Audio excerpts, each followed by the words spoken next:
My name is Dipali Upadhyay. I coming from Gujarat, Gandhinagar. I'm a speech and language specialist, autism specialist and child psychologist. आज हमारा जो session है इसमें हम बात करने जा रहे हैं कि what is speech therapy. Speech therapy क्या है?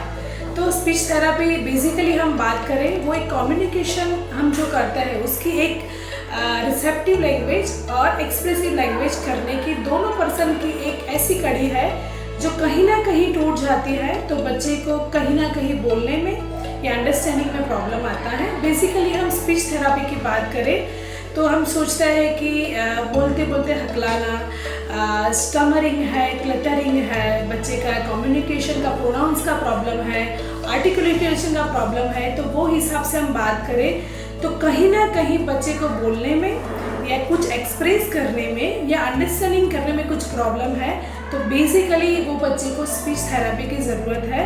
और स्पीच थेरापी के बेनिफिट क्या है? तो स्पीच थेरापी करने से बच्चे का कॉन्फिडेंस लेवल इम्प्रूव हो सकता है, बच्चे का अटेंशन एंड स्पान काफ़ी इम्प्रूव हो सकता है। स्पीच थेरापी करवाने से बच्चे का आर्टिकुलेशन का जो एक स्टाइल है, बच्चे का कम्युनिकेशन एंड लैंग्वेज करने का जो एक स्टाइल है, इसमें काफ़ी क्लियरिटी और इम्प्रूवमेंट आ सकता है। बच्चे का जो माइलस्टोन की जो बात करें तो काफ़ी बच्चे जो डिले है इसमें भी आप स्पीच और लैंग्वेज का इम्प्रूवमेंट ला सकते हो।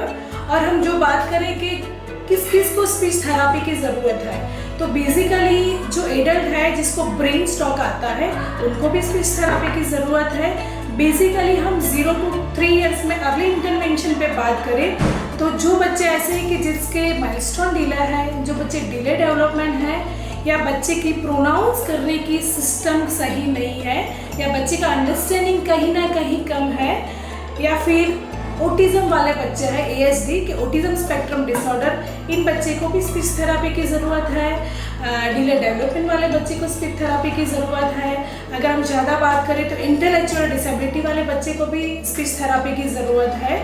लेकिन स्पीच थेरापी है वो दोनों टाइप से कम्युनिकेशन का जो 2 वे मेथड है कि सुनने वाला पार्टनर और बोलने वाला पार्टनर दोनों का एक संबंधित जो कड़ी है, जो ब्रिज है वो जोड़ना चाहिए। इसमें से कहीं ना कहीं जो ब्रेक आता है तो वहाँ पे बच्चे को स्पीच थेरापी की ज़रूरत पड़ती है। आज के सेशन की हम बात करें कि किन किन लोग को स्पीच थेरापी की ज़रूरत है तो पहले मैं बात करूँ कि ASD ऑटिज्म स्पेक्ट्रम डिसऑर्डर वाले बच्चे को स्पीच थेरापी की ज़रूरत है। Second, language and speech disorder वाले बच्चे को स्पीच थेरापी की ज़रूरत है।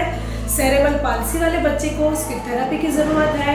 डिले डेवलपमेंट वाले बच्चे को स्पीच थेरापी की ज़रूरत है।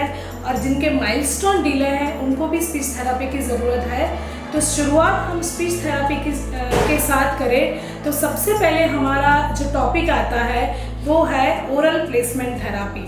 मतलब बच्चे का ओरल, मतलब बच्चे के मुंह में क्या क्या है, उसका जो मसल्स प्रॉब्लम परफेक्ट नहीं है, बच्चे का लीप में कुछ ना कुछ प्रॉब्लम है, बच्चे का पैलेट में कहीं ना कहीं प्रॉब्लम है या उसके मसल्स टाइट है, उसका कम्युनिकेशन करने का जो स्टाइल है इसमें कहीं ना कहीं क्लियरिटी नहीं है, बच्चे का कम्युनिकेशन में कहीं ना कहीं प्रॉब्लम आता है, बच्चे का आर्टिकुलेशन प्रॉपर नहीं है, बच्चे का प्रोनाउंसिएशन प्रॉपर नहीं है। तो वो करने के लिए सबसे पहले हमको ओरल प्लेसमेंट थेरापी की ज़रूरत है। तो वो कैसे करते हैं और किस तरह से किया जा सकता है वो मैं आज के सेशन में आपको एक्सप्लेन करूँगी। कि ओरल मोटर एक्सरसाइज, इसमें 5 टाइप में हम लोग काम कर सकते हैं। फर्स्ट वन है लिप एक्सरसाइज, सेकंड वन है जॉ एक्सरसाइज, थर्ड वन है चिक्स एक्सरसाइज, फोर्थ वन है पैलेट एक्सरसाइज और फिफ्थ वन है टंग एक्सरसाइज। तो हम पहली बात करें कि लिप एक्सरसाइज। तो लिप एक्सरसाइज हम बच्चे को क्यों करवाते हैं और उसके बेनिफिट क्या है और क्यों करवाना चाहिए? तो काफ़ी बच्चे का प्रोनाउंसिएशन ठीक नहीं है, बच्चे का क्लियरिटी नहीं है, बच्चे का बोलना उसने स्टार्ट नहीं किया है, इसके पास कम्युनिकेशन करने के लिए कुछ वर्ड्स नहीं है। तो हम सबसे पहले हमारा OPD है या फिर ओरल मोटर एक्सरसाइज है, इसमें first is very important point is lip exercise. तो लिप एक्सरसाइज के लिए हम सबसे पहले बच्चे को एक गुड स्माइल करवाएंगे कि लिप की पूरी मूवमेंट बच्चे की स्टार्ट हो जाए। इसके बाद सेकंड वन है कि हमारी जो लिप है वो ओपन एंड क्लोज वो करवा सकते हैं। थर्ड वन है हम बच्चे को ब्लो किस करना स्टार्ट करवाएंगे। फोर्थ वन है कि जैसे कुछ लॉली वगैरह है तो लिप के 360 व्यू, हम चारों तरफ उसको घुमा के लिप की पोजीशन जो है इसके एक्सरसाइज करवा सकते हैं।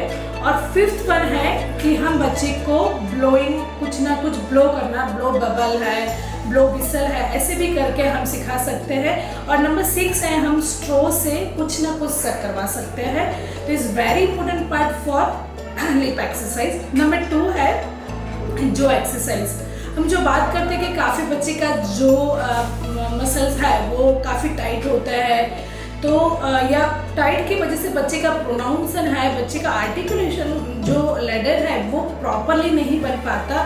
तो वो हिसाब से हम जो एक्सरसाइज कैसे करवाएंगे, तो जो एक्सरसाइज में हम धीरे धीरे बच्चे को यहाँ पे क्रीम लगा के उसको धीरे धीरे पोलाइटली मसाज देके 2 फिंगर से हम उसको up to down, down to up, वो दोनों मूवमेंट से हम बच्चे को जो एक्सरसाइज करवा सकते हैं। इसके साथ है कि बच्चे के मुंह में उसको हवा भरना है या गुब्बारे को फुलाना है या बलून्स को ब्लो करना है। थर्ड वन है हम जो एक्सरसाइज में कैंडल ब्लो करवा सकते हैं कि बच्चे को ब्लोइंग करना है। फोर्थ वन है कि कुछ ना कुछ साउंड, एनिमल साउंड होता है, फॉर एग्जांपल है कि लायन, देन बच्चे को बोलना है कि रॉर। फॉर एग्जांपल समवन है कि हनी बी, तो उसको बोलना है।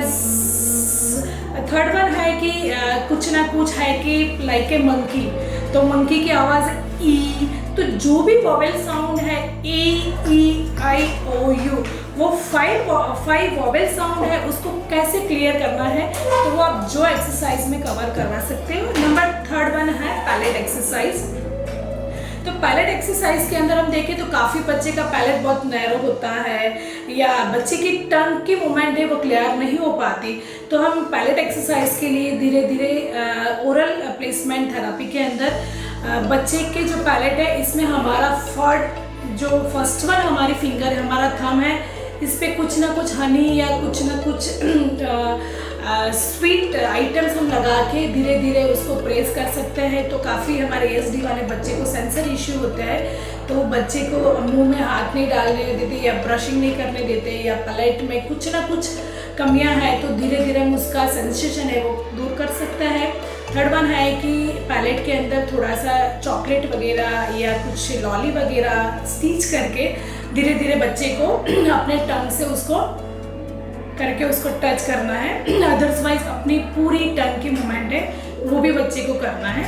हमारा 4th वन है इस टंग एक्सरसाइज, ये भी काफ़ी इम्पोर्टेंट पार्ट है कि काफ़ी जो डाउन सिंड्रोम वाले बच्चे हमारे हैं, डाउन्स बच्चे, उनकी हम बात करें तो उसकी जो टंग है वो काफ़ी शॉर्ट होती है या थोड़ी मोटी होती है, तो वो हिसाब से बच्चे का क्लियरिटी कंप्लीट नहीं हो पाता। तो हम क्या करेंगे, तो टंग एक्सरसाइज के लिए पहले तो सबसे पहले लेफ्ट राइट अप डाउन, हमारा जो टंग का मूवमेंट है वो left right up and down, चारे पोजीशन में कंप्लीट होना चाहिए।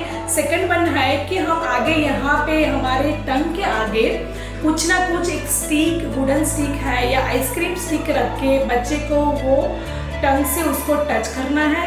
4th वन है कि उसके लिप पे हम लोग हनी वगैरह या कुछ जैम वगैरह या फिर चॉकलेट जैम लगा के फिर उसको 360 व्यू में उसको शक करना है। 4th वन है कि बच्चे का बिल्कुल टंग का मूवमेंट नहीं है, तो धीरे धीरे आप काफ़ी सारे हमारे स्पीच के जो टूल्स होते हैं, तो हमारे टंग को अप डाउन या ओरल प्लेसमेंट थेरेपी के द्वारा भी काफ़ी सेंसेशन और उसका जो भी प्रॉब्लम है इसका सॉल्यूशन ला सकते हो। और नंबर 5th वन हमारा जो है वो है चीक एक्सरसाइज। तो काफ़ी बच्चे का सेंसेशन ऐसा होता है कि उसका चीक ऐसा है वो बहुत हार्ड होता है, मतलब बच्चे ब्रश करने नहीं देते, बच्चे अपने पेरेंट्स को अपने पैलेट है या ओरल पार्ट है या कुछ भी सेंसेशन है तो बच्चे को वो टच पसंद नहीं है। तो धीरे धीरे आप जब बच्चे को आफ्टर बाथ जब बॉडी क्रीम लगाते हो या वॉटेवर कुछ एक्सरसाइज करवाते हो तो वो करके धीरे धीरे बच्चे की जो चीक है वो चीक के मसल से उसको आप धीरे धीरे मसाज देके उसको रिलैक्स कर सकते हो। काफ़ी सारी एक्सरसाइज है जैसे ब्लोइंग है, सकिंग है, उसको डिफरेंट बीकर है, इसमें उसको पानी है या जूस है या कुछ स्मूथी है, अगर कुछ हार्ड ड्रिंक है, वो सब कुछ देके बच्चे का सेंसेशन है को आप ठीक कर सकते हो। अदरवाइज आप बच्चे को कुछ सॉलिड फूड है वो भी च्यू करवा के आप उसकी जो चिक एक्सरसाइज है वो करवा सकते हो। बच्चे को सॉफ्ट फूड है वो भी आप उसको ईट करवा के उसका सॉल्यूशन ला सकते हो। तो जो आज के टॉपिक में मैंने 5 थेरापी आपको बताई है, जो OPT है, oral motor placement therapy, is very important to our all kids, not a special child. सारे बच्चे के लिए इतनी नेसेसरी है। अगर ये जो हमारी स्पीच एंड कम्युनिकेशन की साइकिल है वो अर्ली इंटरवेंशन के स्टेज पे हम क्योर कर सकते हैं, तो बच्चे को आगे जाके वो कहीं ना कहीं बेनिफिट हो सकता है। बच्चे को इतनी डिफ़िकल्टी नहीं आती है जितनी बाद में आती है।